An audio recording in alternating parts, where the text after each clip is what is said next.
Welcome बच्चों। आज हम लोग क्लास 7th आधुनिक गणित की प्रश्नावली 1.2 के प्रश्न नंबर 6 से प्रारंभ कर रहे हैं।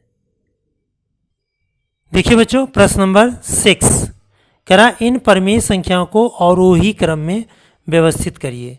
अवरोही का क्रम का मतलब होता है बड़े से छोटे की तरफ। अवरोही का मतलब बड़े से छोटे की तरफ यानी डिक्रीजिंग ऑर्डर, और आरोही का मतलब होता है छोटे से बड़े की तरफ। अवरोही और आरोही में अंतर आपको पता होना चाहिए, नहीं तो प्रश्न का उत्तर गलत हो जाएगा। अवरोही का मतलब बड़े से छोटे की तरफ और आरोही का मतलब छोटे से बड़े की तरफ। आइए इसमें से किन्हीं दो प्रश्नों को मैं आपको करके बताता हूँ। प्रश्न नंबर 6 देखिए बच्चों, इसका 6 का फर्स्ट पार्ट ये है 3/4 - 2/5 - 6/7। सबसे पहले हम 7, 5 और 4 का एलसीएम लेंगे यानी लघुत्तम। तो 7, 5 और 4 का एलसीएम होगा 140। तो इन सबको 140 कर लेंगे पहले। 140, इसमें भी 140 और इस पर भी 140। तो 4 से पहले हम इसको डिवाइड करेंगे। 4 2 या 8 और 4 3 या 12, ठीक है, 35 आएगा। तो 35 से इसको मल्टीप्लाई करेंगे। तो 35 को 3 से मल्टीप्लाई करेंगे। 3 5 जा 15 और 3 3 या 9, 9 और 1 10, ये हो जाएगा 105 माइनस का। अब 5 से इसको डिवाइड करेंगे तो आएगा 28। 28 को 2 से मल्टीप्लाई करेंगे, आ जाएगा 56। 7 से इसको डिवाइड करेंगे तो ये आ जाएगा 20। 20 को 6 से मल्टीप्लाई करेंगे तो ये आ जाएगा 120। अब देखिए सब में डिनोमिनेटर बराबर है यानी हर बराबर है। अब चूंकि इसको अवरोही क्रम में, सॉरी बच्चों, ये क्वेश्चन नंबर 7th का है, 7th का ए पार्ट है ये। नहीं बच्चों, सही है, 6 का ही ए पार्ट है ये।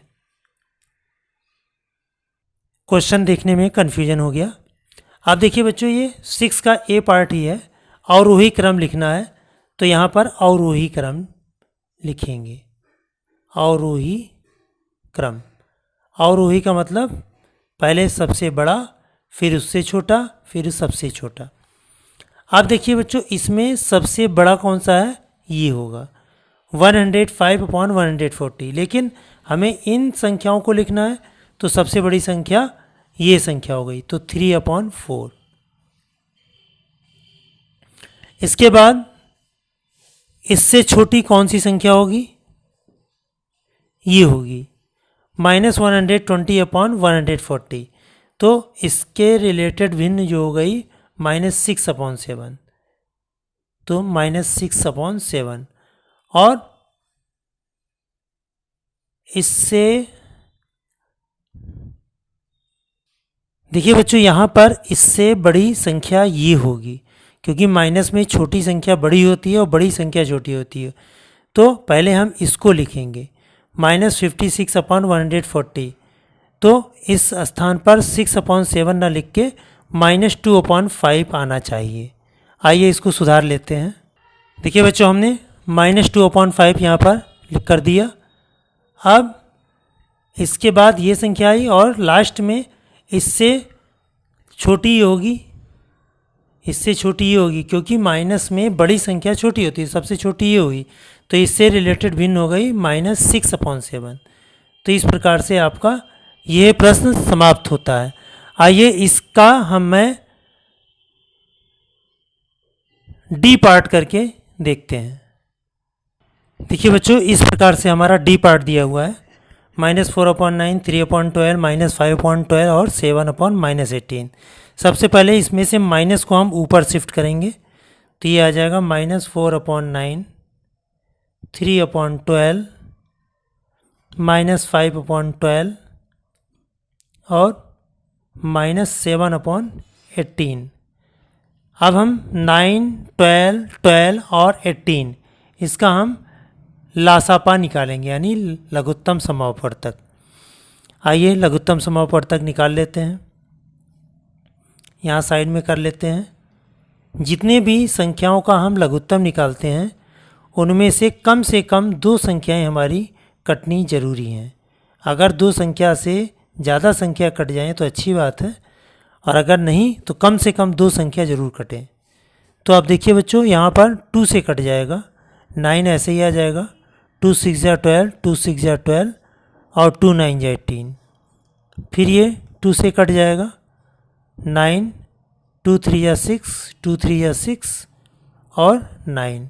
अब ये 3 से कट जाएगा, 3 3 या 9, 3 1 या 3, 3 1 या 3, 3 3 या 9।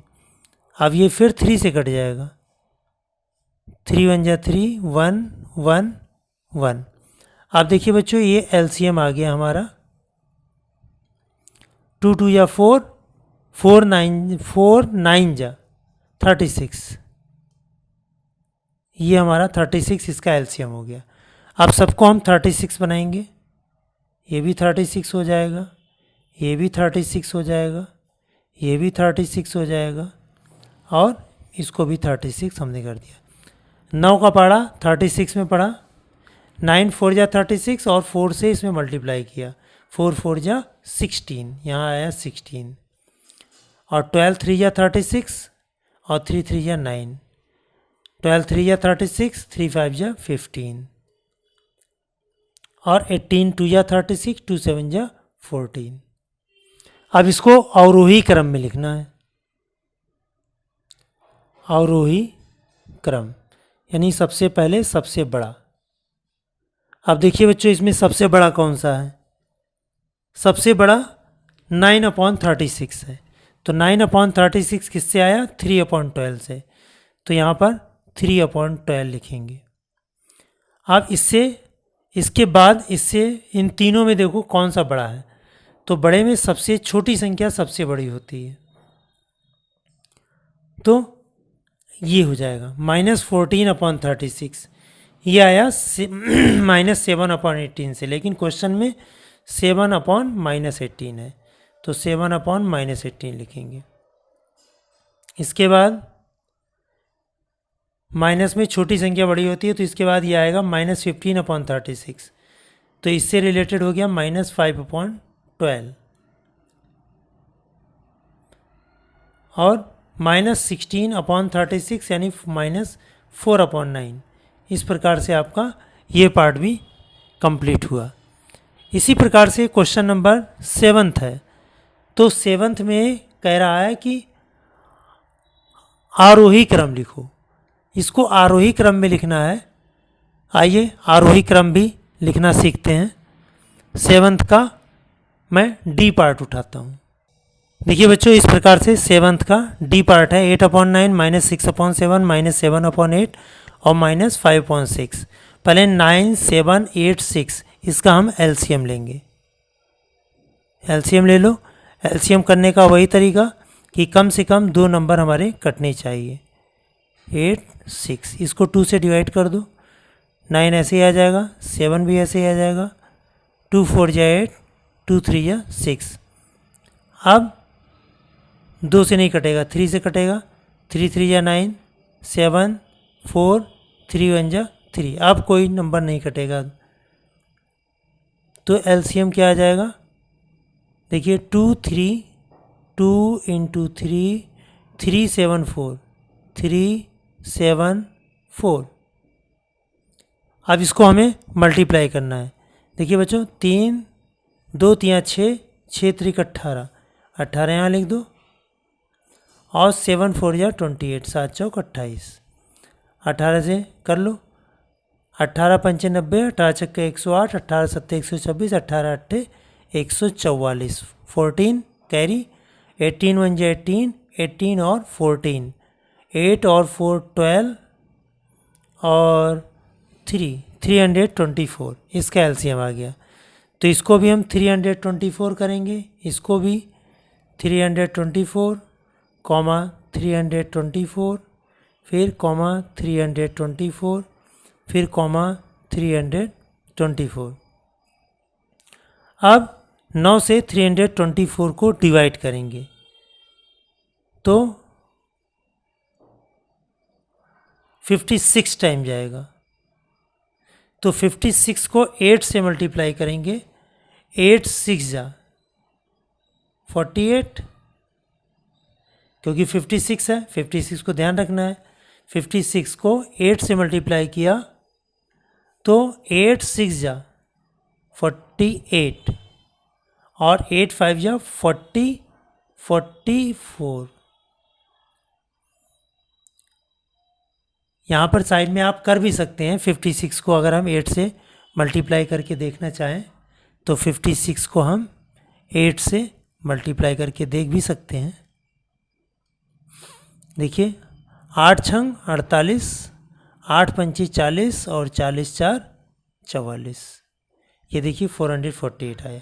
आप 7 से इसको डिवाइड करेंगे तो 72 आएगा। इसको डिवाइड करने पर 72 आएगा। तो 72 को हम 6 से मल्टीप्लाई करें तो माइनस रहेगा, तो 72 है तो 6 2 या 12, 2 7 6 2 या 12, 1 कैरी और 6 7 जा 42 और 43। आप 8 से इसको डिवाइड करेंगे, 8 से डिवाइड करने पर 63 आएगा। तो 63 7 जा 63 7 जा 7 3 जा 21 और 7 6 जा 42 और 43 44। 7 3 21, 2 7 6 42 43 44। तो माइनस का 441।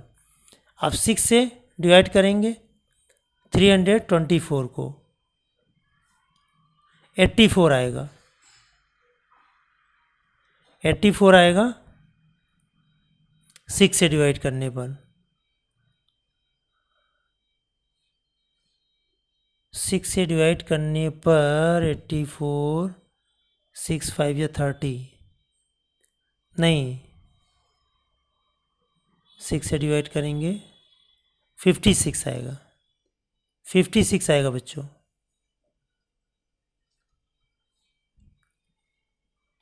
अब इसको 5 से मल्टीप्लाई कर दो, 5 6 या 30, 3 कैरी और 5 5 या 25 और 25 और 3 28। ये माइनस में हो जाएगा। अब इसको आरोही क्रम में लिखना है। आरोही क्रम का मतलब होता है पहले सबसे छोटा, आरोही क्रम। तो माइनस में जो सबसे बड़ी संख्या होगी वो सबसे छोटी होती है। तो ये सबसे बड़ी संख्या है। पहले इसको आप चाहे लिख लें, डायरेक्ट करने से अच्छा है आप इसको समझ लेंगे तो अपने आप अच्छे से कर पाएंगे। 324 लिखा, सबसे बड़ी संख्या, फिर इससे छोटी ये आई। माइनस में बड़ी संख्या सबसे छोटी होती है और छोटी संख्या बड़ी होती है। इसके बाद -280 अपॉन 324 और सबसे बड़ी हो जाएगी 448 अपॉन 324। अब इससे रिलेटेड फ्रैक्शन क्या है? -7/8। यहाँ पर आंसर हमारा -7/8, इसका -6/7 और इसमें -5/6 और लास्ट में सबसे बड़ी संख्या हो गई 8/9। तो आरोही का मतलब सबसे छोटी, फिर उससे बड़ी, फिर उससे बड़ी, फिर उससे बड़ी, यानी ये हमारा आरोही क्रम हुआ। इसके शेष प्रश्नों को सभी बच्चे स्वयं लगाएंगे, इसी मेथड से करना है। आइए क्वेश्चन नंबर 8। देखिए बच्चों, निम्न कथन को सत्य और असत्य बताइए। पहला है संख्या रेखा पर -2/4 कॉमा -2/4 के बाईं ओर होता है। ये असत्य है, ये असत्य हो गया। संख्या रेखा पर -2/5 जीरो के बाईं ओर होता है। जीरो के बाईं ओर यानी इस डायरेक्शन में, इधर से इधर, तो बाईं ओर होता है, ये सत्य हो गया। -12/5 और -12/7 के दाईं ओर होता है। इसको देख लो बेटा, तो 12 7 जा 84, ये 84 होगा माइनस का 84, और ये 12 5 जा 60 माइनस 60, तो माइनस 60 के ये बाईं ओर होगा, इसलिए ये सत्य हुआ। 1/3 और 2/6 से बड़ा है कि अगर हम इसको कट करें 2 1 जा 2 2 3 जा 6 दोनों बराबर है, ये भी असत्य हुआ। अब परिमेय संख्या 2/3 और -2 संख्या रेखा पर 0 के विपरीत दिशा में होती हैं, ये सत्य है, क्योंकि एक धनात्मक है और ऋणात्मक है। अब इसमें देखिए बच्चों, अब ये जो लाइन खींची हुई है इसको बोलते हैं निरपेक्ष मान। निरपेक्ष मान का मतलब होता है, इसको अगर हम माइनस संख्या लगी हो तो इसको माइनस नहीं समझना है।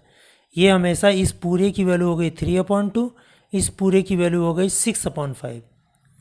तो अब इसमें देखना है, देखो बच्चों 5 3 या, इसको अगर हम इस तरह लिख लें समझने के लिए, मैं आपको एक्सप्लेन कर दे रहा हूँ, तो ये हो जाएगा 3/2। अब देखिए बीच से लाइन हट गई और ये हो गया 6/5। तो 5 3 या 15 और 6 2 या 12, तो ये संख्या बड़ी है, तो यहाँ पर इस तरह का साइन लगेगा। इसमें भी ये -2 लिखा जरूर है, लेकिन इस लाइन से बाहर आएगा तो 2 हो जाएगा, और ये भी माइनस का 2 से इसको कट करें तो -2 आएगा, ये भी लाइन के बाहर होगा 2, तो ये बराबर हो गया। यहाँ पर देखिए बच्चों, ये धनात्मक है, ये भी धनात्मक है, तो 9 9 जा 81 और 10 8 जा 80, तो कौन सा बड़ा हुआ? ये बड़ा हुआ। 9 9 जा 81, ये 80 हुआ। यहाँ पर 7 हुआ और यहाँ पर 8 5 जा 40, तो ये बड़ा हुआ। तो इस प्रकार से आपका प्रश्न नंबर 9 भी कंप्लीट होता है, और हमें उम्मीद है ये लास्ट प्रश्न था इस एक्सरसाइज का। हमें उम्मीद है सभी बच्चों को ये एक्सरसाइज अच्छे से समझ में आ गई होगी। अतः वीडियो को अधिक से अधिक देखें और समझें। अगर कहीं कोई डाउट हो तो मुझे कमेंट करके आप सूचित करें, और अगर समझ में आता है तो वीडियो को लाइक करें, चैनल को सब्सक्राइब करें और अधिक से अधिक शेयर भी करें।